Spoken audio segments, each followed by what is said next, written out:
Handle नहीं कर पाते और आज भी हमने ऐसा ही देखा, बना बनाया मैच। एक टाइम पे लग रहा था सलीम भाई कि जीतेंगे, लेकिन ऐसा ना हो सका। अब मैं चाहूंगी जरा देखें हम शुरुआत किस तरह से हुई मैच की। अगर हम देखें तो इंडिया ने टॉस जीता था, रोहित शर्मा बैटिंग करने आए थे आज। ये भी बहुत ही रेयर होता है कि रोहित शर्मा बैटिंग करने आए। आज बैटिंग करने आए तो रोहित शर्मा सिर्फ 9 रन ही बना सके, लेकिन क्या ही शानदार इनिंग खेली आज विराट कोहली ने। रोहित शर्मा ने सेमीफाइनल के बाद कहा था प्रेजेंटेशन सेरेमनी में कि उन्होंने अपने रन जो है ना वो फाइनल के लिए बचा के रखे हुए हैं। तो 76 रन आज उन्होंने स्कोर किए हैं, जिसमें 2 छक्के और 6 चौके शामिल हैं। 128 का स्ट्राइक रेट। देखिए, बैटिंग करने का जो है ना वो मैंने आपको कहा ना कि उन्होंने तो पिच देख के डिसीजन लेना था ना। वो तो नज़र आ गया था कि बिल्कुल ही फ्लैट विकेट है और स्पिनर को सूट करती है, मगर हालांकि की नहीं सूट, सारे स्पिनर्स को मार पड़ी है इसमें। हाँ, अगर आप इंडिया को देखें ना तो 3 बॉलरों ने अच्छी बॉलिंग की है जो कम स्कोर दिया है जी। वो पांड्या, हर्षदीप और बुमराह ने, इन्होंने सबसे कम स्कोर दिया है। देखें वो मैंने उस दिन भी आपसे कहा था कि वो बड़ा प्लेयर है और जो बड़े प्लेयर होते हैं ना वो बड़े मैचों में स्कोर करते हैं, लेकिन आज मगर वो अंडर प्रेशर था भाई। आज 48 बॉल्स उन्होंने खेली थी, 50 उन्होंने की थी, लेकिन उसके बाद जो उन्होंने एक्सेलरेशन की है ना वहां से 37 स्कोर जो था ना उस वक्त तक उसने कोई चौका नहीं मारा हुआ था।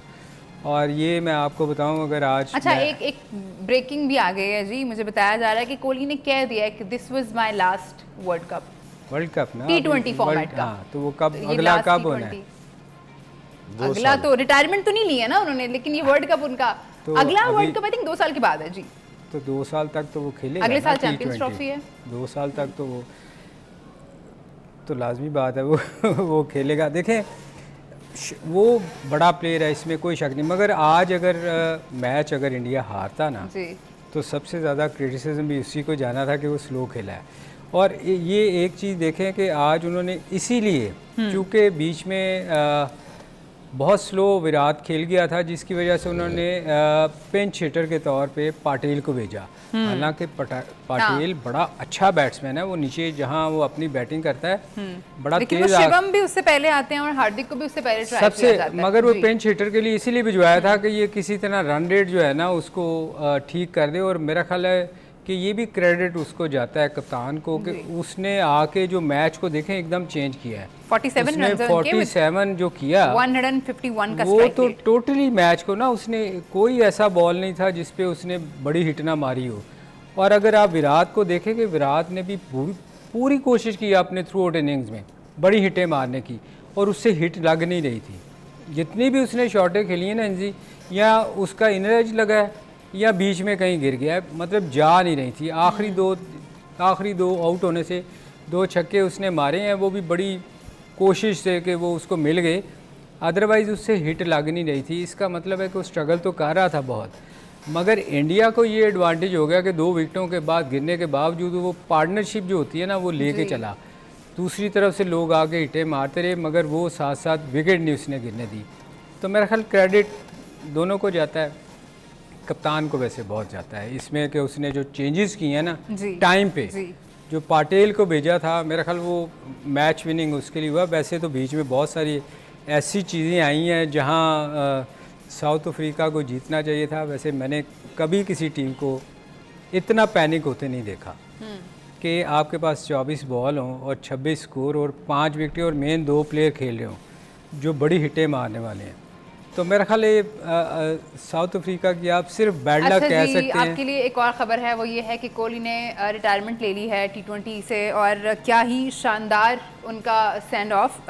इंडिया की टीम ने वर्ल्ड कप का फाइनल जीता है। इंजी भाई, इससे बेहतर क्या हो सकता है? मतलब अच्छा मौका था उनके लिए, और अगर वो वर्ल्ड कप के लिए अवेलेबल नहीं होते, टोटली बिल्कुल ही उन्होंने T20 से इंटरनेशनल क्रिकेट से T20 हाँ, वो IPL तो खेलेंगे, जाहिर IPL तो धोनी भी तक खेलते हैं तो वो भी खेलेंगे। तो नहीं, असल में बिल्कुल सही है और ये होना भी चाहिए था जिस लेवल का मौका उनको मिल गया। जी बेहतरीन। और दूसरी चीज़ ये कि एक तो वर्ल्ड कप का फाइनल जीते हुए जी, और फिर मैन ऑफ द मैच है। यस, ठीक है। तो मेरा मतलब है बिल्कुल ऐसा लगता है कि जिस तरह बिल्कुल सेट स्टेज था, ड्रीम कि जी आप मैन ऑफ द मैच भी हो, वर्ल्ड कप चैंपियन हो, उस टाइम चैंपियन हो, तो आप और ये इस तरह के प्लेयर को ना इसी तरह ही जाना चाहिए था। हम इस वर्ल्ड कप की परफॉर्मेंस पे नहीं बात कर रहे, एक जो इतना बड़ा प्लेयर होता है उसका 10-15 साल का कैरियर होता जी। है, और उसने बहुत मेरे ख्याल में वर्ल्ड को इंटरटेन किया है, बहुत बड़ा इंटरटेनर था, इसमें कोई शक वाली बात नहीं है। और इतने बड़े इंटरटेनर की ना जो जाना चाहिए ना, उसको इसी तरह ही जाना चाहिए। क्रिकेट का सबसे बड़ा ब्रांड, आप उनकी जी, फॉलोइंग सारों से देखें, बड़ा फॉलोइंग, आप उनकी फॉलोइंग देखें। I think world of cricket में कोई ऐसा प्लेयर नहीं है जिसकी इतनी फॉलोइंग हो, जिनको जितना मेरा विराट ख्याल कोहली है को फॉलो जितने लोग उसको क्रिटिसाइज कर रहे थे इंडिया में, लोग अपने लोग ही उनके क्रिटिसाइज कर रहे थे जी। और इतने बड़े प्लेयर को ना देखें, बैच पैट आता है जी, बैट पैट तो किसी पे भी आ सकता है, क्रिकेट में हर एक पे आता है। तो मेरा ख्याल उनके लिए उनको सोचना चाहिए कि अपने इतने बड़े प्लेयर को इतना क्रिटिसाइज़ नहीं करना चाहिए। बहुत सारे अखबारों में उनके मैं देखता था, टीवी पे उसको कहते थे कि छोड़ देनी चाहिए इसको भी और कैप्टन को भी। तो मेरा ख्याल ऐसे प्लेयर जो है ना वो सदियों में पैदा होते हैं जो इन्होंने वाकई बहुत एंटरटेन किया है। इंजी भाई, विराट कोहली ने छोड़ा है बट उससे टीम पे उस तरह से हम देखते हैं कि फ़र्क नहीं पड़ेगा, क्योंकि उनके बाद में जो आने वाले लोग हैं, जैसे अभी हम इस वर्ल्ड कप में बात करें तो जो स्क्वाड में जैसे संजू सैमसन थे, और हम बात करते हैं कि ये यशस्वी जायसवाल जो थे, तो वो उन्होंने प्लेयर्स तैयार किए हुए हैं, तो किसी एक के जाने से फ़र्क तो पड़ेगा ही नहीं इतना। देखिए स्टीव वॉ है ना, इंडिया में सीरीज हार गया जी, नंबर 1 टीम थी ये ऑस्ट्रेलिया, वो सीरीज हारा। उसने अपनी टीम से ये कहा कि जी हम जिस टाइम तक इंडिया को इंडिया में नहीं हराएंगे ना, हमें ना वर्ल्ड नंबर 1 नहीं खिलाने चाहिए हमें। उन्होंने 4 साल के बाद है ना, सीरीज़ होती थी दोबारा, उन्होंने 4 साल अपने प्लेयर है ना इंडिया में भेजते रहे कि जी यहाँ खेलें, उनकी विकेटों पे खेलें, किस तरह खेलें। 4 साल के बाद वो आके सीरीज़ जीत गए, ठीक है, उन्होंने प्लान किया। अब देखना ऑस्ट्रेलिया में कितने बड़े बड़े प्लेयर आते हैं कि जी मैगरा आया, शेन वॉन आया, स्टीव वॉ आया, मार्क वॉ आया, रिकी पॉन्टिंग गया, हेडन गया, उनकी टीम को फ़र्क नहीं पड़ा, क्योंकि सिस्टम है ना उन्होंने अपना ऐसा बना रखा था कि जी ये इंडिविजुअल गेम नहीं है, किसी एक पे नहीं डिपेंड कर रहे वो। अच्छा, इन्होंने क्या किया, अगर आप इनके साथ देख लेना कि ऑस्ट्रेलियन कितना वक्त इन्होंने पहले अपनी एकेडमी में भी ऑस्ट्रेलियन रख रखे थे, फिर फास्ट बॉलिंग के लिए आए कि अगर इनकी फास्ट बॉलिंग आप देख रहे हो कि मैगरा आके करता रहा था, दूसरे आके डेनिस लिली भी आके इनके साथ करता रहा था, इन्होंने काम किया है, ठीक है ना। विराट, अब जिस तरह केएल राहुल बाहर बैठा है, सुमन गिल बाहर बैठा है, तो वो अपनी वो किसी से कम प्लेयर नहीं है, ठीक है ना। अब इनको नहीं फर्क पड़ेगा कि जी कोई भी जाएगा। ये तो रोहित शर्मा ने आखिरी 3-4 मैचेस में रन्स किए हैं, रोहित शर्मा पे भी बहुत शोर मच रहा था, और ये कि जी उसने भी जो भी आता है उसने जाना ही है जी। लेकिन ये कि अगर आपका सिस्टम सही होगा ना, इंडियंस की जो सारों से बड़ी कामयाबी है ना, इन्होंने अपना सिस्टम अच्छा कर लिया, उस सिस्टम से ना प्लेयर आ रहे हैं, ठीक है ना।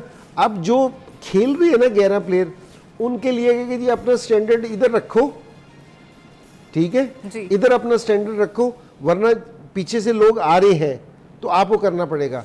हमारे साथ क्योंकि हम घूम फिर के ना, हमारी टांग पाकिस्तान पे टूट ही जाती है, अगर जो मर्जी कह लेंगे कि जी हम जहाँ मर्जी से, क्योंकि हमारी मोहब्बत तो वहीं जाके ख़त्म होगी ना।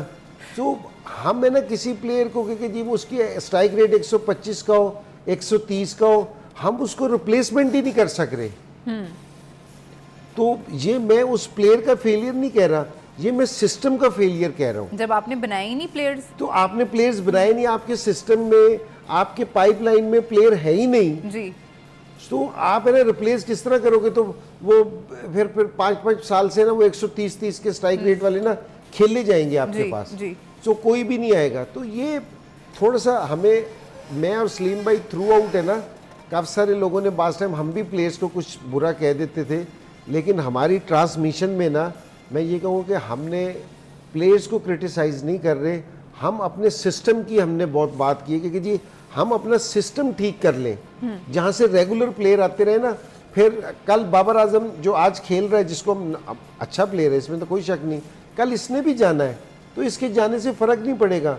न्यूजीलैंड खेलती है ना सलीम भाई, केन विलियमसन नहीं खेलता, उन्होंने कभी भी शोर नहीं मचाया कि ओ हमारा मेन बैट्समैन नहीं, पिछले वर्ल्ड कप में उसकी जगह जो खेला था उसने 70 कर दिया था, ठीक है ना। तो वो शोर नहीं मचाया, तो सिस्टम है ना। हम ये कह रहे हैं कि अब भी जो ऑपरेशन की बातें हो रही थी ना, हम ये कह रहे थे कि जी आप है ना अपना सिस्टम एक दफ़ा सही कर देना, तो फिर आपके पास प्लेयर आते जाएंगे। ये इंडिया की जो कामयाबी है ना, वो उनका सिस्टम बेहतर है। उनका सिस्टम बहुत उन्होंने अपना बेहतर कर लिया। वो एक इस वर्ल्ड कप की ना परफॉर्मेंस देखो आप, उनकी ये 23 वाले वर्ल्ड कप की भी परफॉर्मेंस देखो, फाइनल हारे जी, ठीक है, और उससे पहले थ्रू आउट जीतते आ रहे थे अच्छे तरीके से। उससे पहले उनकी काम, वो रैंकिंग अगर चेक करो तो टीम नंबर, प्लेयर्स का नंबर 1 होना ना, ये इतना अहमियत का हामिल नहीं है जितना टीम का होना। जी, जितना इंडिया- टीम का होना। ये अगर हमारे टीम के, सॉरी सलीम भाई, 3-4 प्लेयर अगर टॉप 10 में है और टीम 7वें नंबर पे है, हम क्या करेंगे उनके 4 प्लेयरों का टॉप 10 में होने को? ठीक है जी, हम घूम फिर के आ गए थे सलीम भाई पाकिस्तान पे। इंजी भाई जज्बाती हो जाते हैं क्योंकि हम सब एज ए नेशन जज्बाती हैं, और जब ऐसी बात होती है कि हम सारे की क्रिकेट इतनी अच्छी हो रही है और हम लोग दिन ब दिन जो है वो नीचे जा रहे हैं, तो फिर इस तरह के जज्बात तो आपको देखने को मिलेंगे। But Virat Kohli, what a player, what a career and what a farewell for him. इस पर मजीद बात